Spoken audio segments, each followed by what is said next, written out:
most people wouldn't leave their comfortable space and move out of it and move into an uncomfortable space, even if it aligns a little bit more with who they are.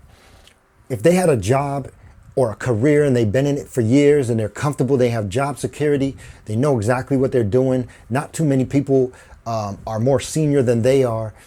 They're not going to leave that and go into something and start all over from the bottom and have to learn the job and have to answer to new people and and be in the growth phase all over again. Why would you do that, right?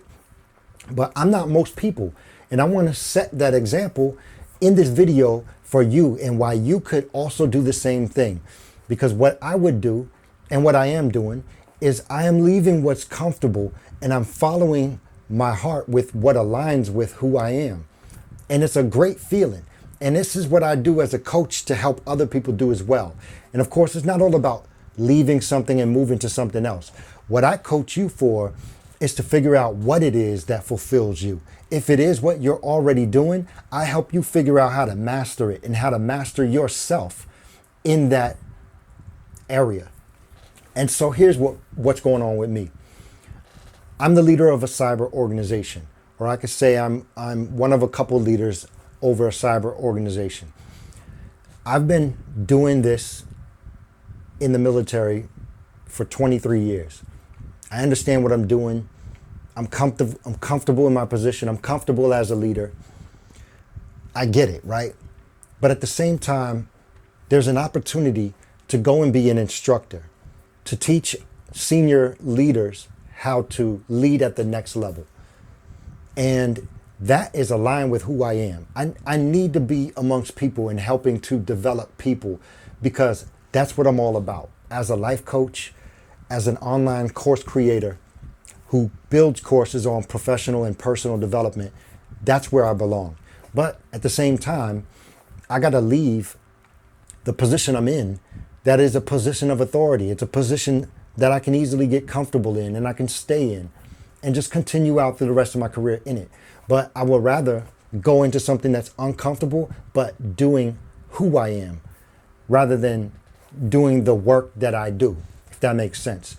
I want to be who I am in the work that I'm doing versus doing the work and bringing who I am to that, if that makes sense, right? It's still important to be who you are at all times, which is something that people sometimes struggle with, right? Because they'll fall into that being who people want them to be, being what people expect them to be.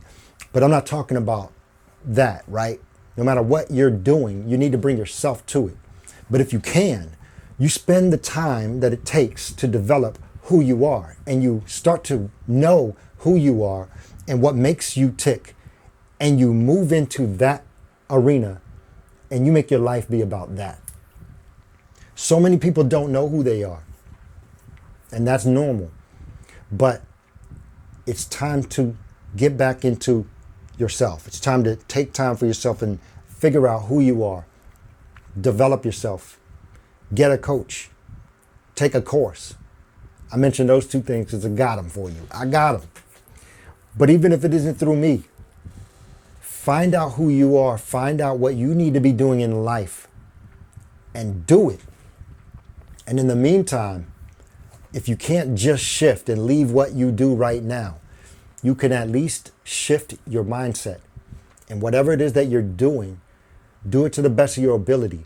Be the best that you can be as yourself, not pleasing people, but understanding who you are. Do what you do, and then slowly make that shift into doing what you love. I'll leave it right there.